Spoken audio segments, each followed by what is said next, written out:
مرحبا بكم في قناة المتكلماني. ما تنسوش الاشتراك في القناة وتفعلوا الجرس باش يوصلكم كل جديد. اليوم باش نحكيو على شخصية سي سليمان الأبيض، الشخصية الأشهر في سلسلة شوف لي حل.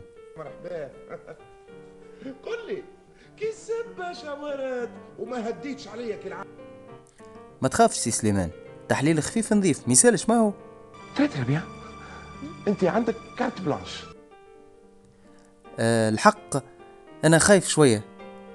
نجمو نبداو. ابدا، احكي لي ما تخافش، ما توهقش، انا موجود هنا باش نسمعك. احكي لي على كل شيء، ارتاح في عقلك وتكلم.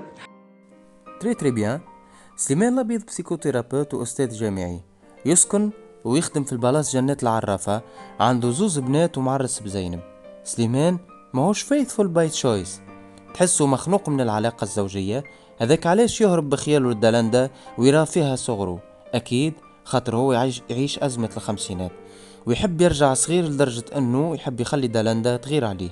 وقت اللي جات مدام حنان ويعرفها مليح اللي هي مريضة ومتعلقة بطبيبها، استغل مرضها الأغراض الشخصية لدرجة أنها بكات في وسط كونسلتاسيون، خاطر عطاها لسان حلو وبعد وراها وجهه الخشبي.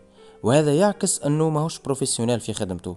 سي سليمان بيتوتي برشا، وديما تراه في الدار قاعد على الديفون، هاش خلى زينب كي تلقى فوفا تولي تخرج معاها كتعويض الخرجات مع رجلها.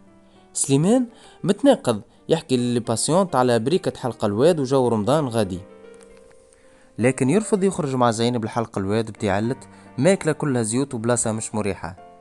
سي سليمان طبيب مادي وتهمه الفلوس بدرجة كبيرة، لكن ما ننكروش انه عنده ضمير مهني.